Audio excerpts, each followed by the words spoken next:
পাবং থেকে পানবু কালীঝোড়া যে রোডটা ছিল আমাদের কাছে খুবই চ্যালেঞ্জিং। এই 11 কিলোমিটার রাস্তা এতটা অ্যাডভেঞ্চারাস, এতটা চ্যালেঞ্জিং, এতটা ভয়ঙ্কর ছিল আমাদের কাছে। রাস্তাটা পুরো স্টিপ খাড়াই, কন্টিনিউয়াস বাঁক। আমরা এখন আছি ন্যাশনাল হাইওয়ে 17-তে, আর সোজা যাব চালসা। আর পাশে এত সুন্দর চা বাগানের একটা ভিউ, অসাধারণ লাগছে। এই ভিউটা দেখো, এই পর্দাটা সরালেই কিন্তু পুরো চা বাগানের ভিউ। এত সুন্দর একটা চা বাগান, কিন্তু এই হাতি চিতাবাঘের কথা যা শুনছি, এনজয় করছি কোথাও না কোথাও, একটা ভয়ও বেশ লাগছে, একটা বেশ ভয়ের পরিবেশ।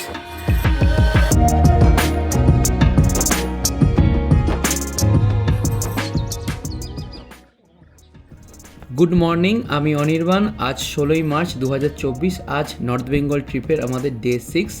সকালটা শুরু করলাম পাবংয়ে, আর একটু পরেই রওনা দেবো ডুয়ার্সের উদ্দেশ্যে।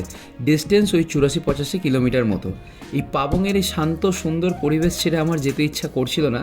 যাই হোক, যেতে যখন হবে আর দেরি করে লাভ নেই, তাই ব্রেকফাস্ট করেই রেডি হয়ে নিলাম। আর এই হলো পাবং হোমস্টের ডিটেলস। কেউ যদি বুকিং করতে চাও তোমরা এখানে যোগাযোগ করতে পারো। আর আজকে রুট প্ল্যানটা একটু বলে দিই। কাল আমরা যে রাস্তা দিয়ে পাবং এসেছিলাম, আজকে কিন্তু আমরা ওই রাস্তা দিয়ে যাব না। আজকে আমরা যাব পানবু কালীঝোড়া রোড হয়ে, কারণ এই রোডটার ডিস্টেন্স অনেক কম, খুব তাড়াতাড়ি তিস্তা পৌঁছানো যাবে, রাস্তার কন্ডিশনও ভালো। আর এই রুটে কিন্তু পানবু দ্বারা ভিউ পয়েন্টটা পড়বে, আর এই ভিউ পয়েন্টটা দেখার জন্যই কিন্তু আমরা আরও মেইনলি এই রাস্তা দিয়ে যাচ্ছি।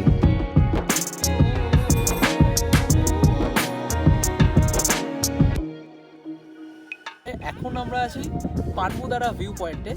পাবং থেকে আমরা বেরিয়েছি। পাবং থেকে সামাঠার হয়ে এসে ওখান থেকে দুটো রাস্তা ভাগ হয়ে যাচ্ছে। একটা 27 মাইল হলে তিস্তা ড্যাম 3 হয়ে যাচ্ছে, আর আমরা ধরেছি পানবু কালীঝোড়া রোডটা হয়ে।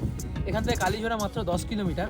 রাস্তাটা শুনছি নাকি খুব ডাউন আর প্রচুর টার্ন আছে, তো দেখা যাক কী হয়। তো পাবং থেকে পানবুর ডিস্টেন্স মাত্র 17 কিলোমিটার। তো তোমরা যদি কেউ পাবংয়ে আসো, তো তোমরা এখানে অ্যাজ এ সাইট সিনও পানবুদারা ভিউ পয়েন্টটা ভিজিট করতে পারবে। দুটো জায়গায় কিন্তু খুবই সুন্দর এবং আস্তে আস্তে খুব পরিচিতি পাচ্ছে। আর এই পানবু থেকে কালীঝোড়া মানে তিস্তা ড্যাম মাত্র 11 কিলোমিটার।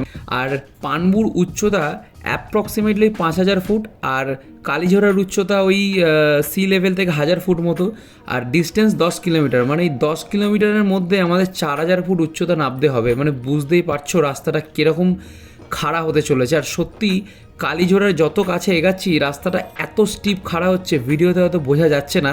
প্রচণ্ড রাস্তাটা খাড়া, আর রাস্তাটা প্রচণ্ড বেশি বাঁক, মানে একটা বাঁক পেরাতে না পেরাতে আর একটা বাঁক, মানে এত খাড়াই আর বাঁকের জন্য একটু আস্তে আস্তে নেমেছি, কিন্তু আমরা কালকের তুলনায় অনেক তাড়াতাড়ি আমরা তিস্তার কাছে পৌঁছে গেছি।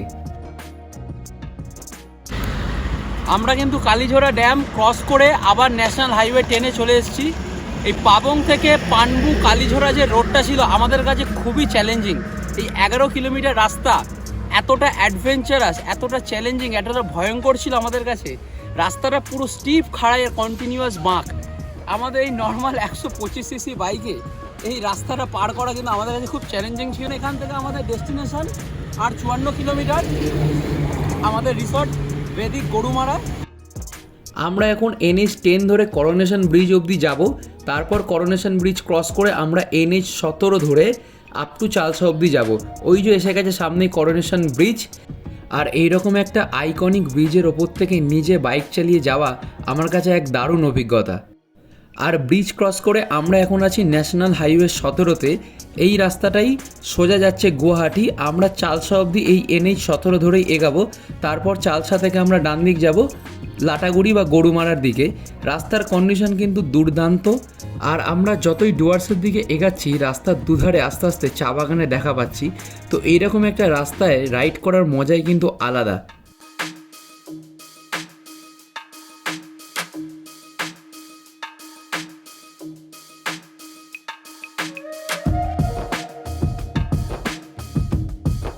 আমরা এখন আছি ন্যাশনাল হাইওয়ে 17-তে, আর সোজা যাব চালসা।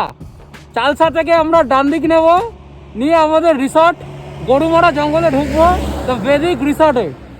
আর পাশে এত সুন্দর চা বাগানের একটা ভিউ, অসাধারণ লাগছে।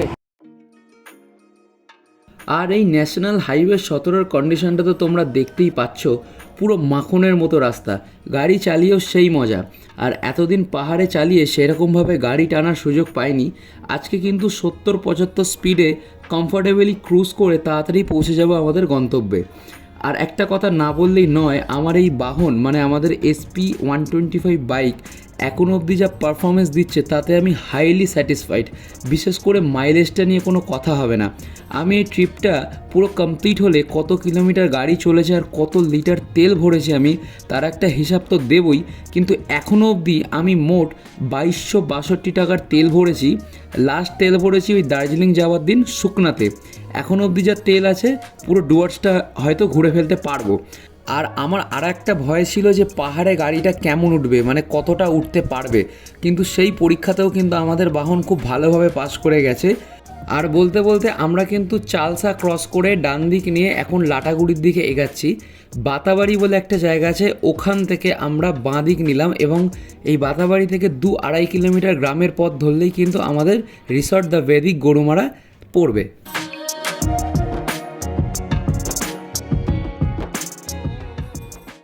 আর ফাইনালি আমরা কিন্তু পৌঁছে গেছি আমাদের রিসর্ট দ্য ভেদিক গরুমারাতে।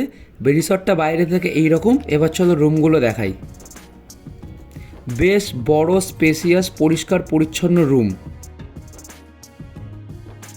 তো আমরা এসে গেছি দ্য ভেদিক গরুমারা রিসর্ট।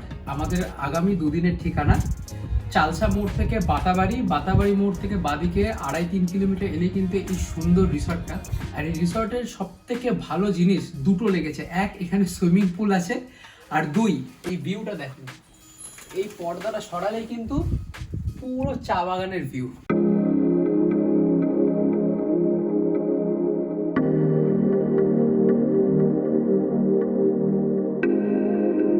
আর বাথরুমটা একটু দেখে নি। এই যে বাথরুমও বেশ পরিষ্কার পরিচ্ছন্ন, গিজার আছে, আর ওই যে সুইমিং পুল, তার পেছনে চা বাগান। কি অসাধারণ দৃশ্য।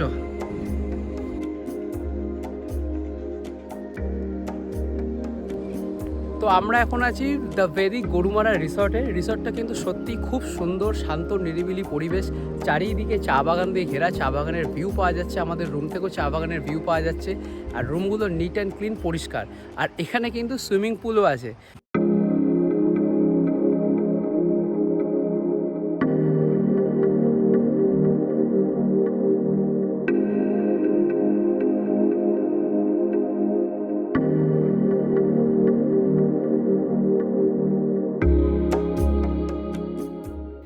আর আমাদের এই ট্রিপে আমরা যতগুলো হোটেল বা হোমস্টে বুক করেছিলাম, প্রায় সবকটা হোটেল বা হোমস্টে কিন্তু ছিল অসাধারণ। আর এই সব হোটেল হোমস্টেগুলো কিন্তু আমরা নিজেরাই বুক করেছি, গুগল, ইউটিউবে এনাদের রিভিউজ দেখে, কোনো এজেন্ট মারফত বুক করিনি। আর এই হলো এনাদের ডাইনিং রুম, খুব সুন্দর, মডার্ন, ছিমছাম। আর এখন লাঞ্চ করার পালা। এই চা বাগানের দৃশ্য দেখতে দেখতে লাঞ্চ করার অভিজ্ঞতাই কিন্তু আলাদা। আর লাঞ্চ সেরেই আমরা বেরোবো আশেপাশে জায়গাগুলো এক্সপ্লোর করতে।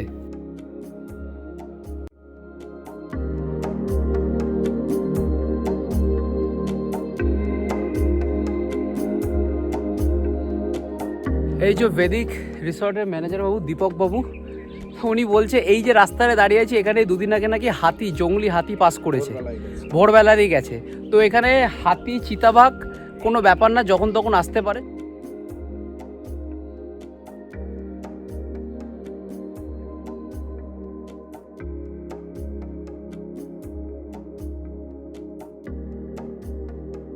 এই রাস্তা কিন্তু অনেকবার আমরা হাতির পটি দেখতে পেয়েছি, মানে রেগুলার হাতি রাস্তা দিয়ে যায়। রিসেন্ট গেছিলেও তার একটা প্রমাণ পাওয়া গেল। আর ওখানে আমরা ময়ূরের শব্দও পেয়েছি। একটু ওখানটা যাচ্ছি, যদি কিছু দেখতে পাই।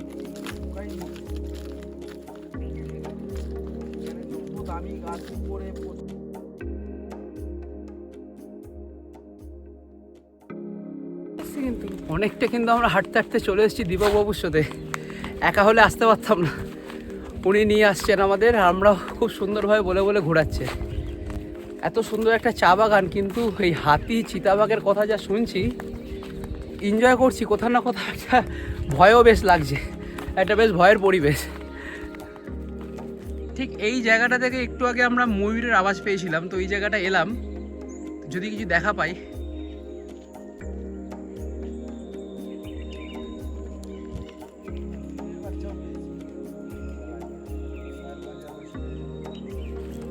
উনি বলছেন যে বৃষ্টি পড়লে নাকি এখানে ময়ূরের প্রচুর দেখা পাওয়া যায়, আর বৃষ্টি পড়লেই নাকি চিতাবাঘের উপদ্রবটা বাড়ে। ছোট্ট ড্রেনের মতো শেপ দেখছেন এই যে, ওইটা কিন্তু ওই পার্টটা কিন্তু পুরোটাই গরুমারা ন্যাশনাল পার্ক। বেশ কিন্তু একটা গা ছমছমে অনুভূতি হচ্ছে। আর এখান থেকে কিন্তু কাল রাতেই উনি বলছে হাতি গেছে, আর হাতির পায়ের ছাপ, এটা একদম ফ্রেশ ছাপ, কালকেই হয়তো গেছে। আমরা এখন যেখান দিয়ে যাচ্ছি ঠিক এই বাঁ দিকটা চা বাগানের দিকটা সানরাইজ টি এস্টেট, আর ডান দিকটা এটার পরে কিন্তু গরুমারা ন্যাশনাল পার্ক। ঠিক মাঝখান দিয়ে যাচ্ছি, আর আমাদের সঙ্গে সঙ্গে কিন্তু এই যে পুচকি কুত্তাটাও যাচ্ছে। এরা নাকি 3 ভাই ছিল, এক ভাই মারা গেছে এমনি শরীর খারাপ হয়ে, আর এক ভাই নাকি চিতাবাঘে তুলে নিয়ে গেছে, একাই বেঁচে আছে আর আমাদের সঙ্গে ঘুরতে বেরিয়েছে।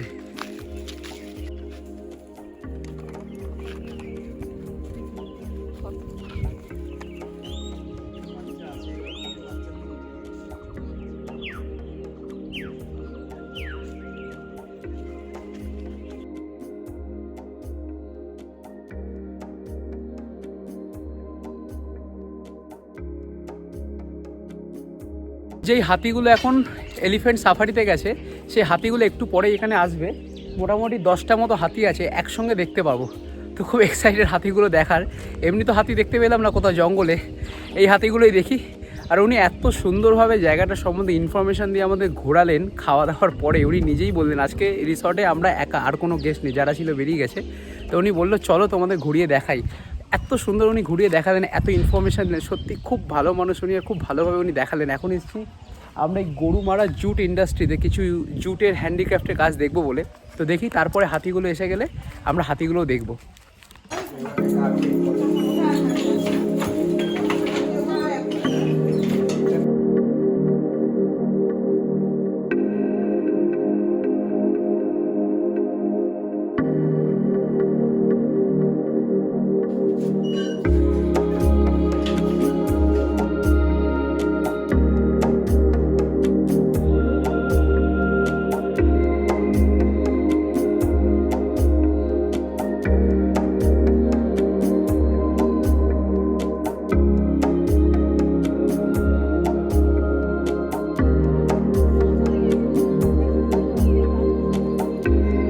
চা বাগান, হাতি আর মূর্তি নদী থেকে আমাদের ডুয়ার্স ভ্রমণটা বেশ ভালোই শুরু হলো।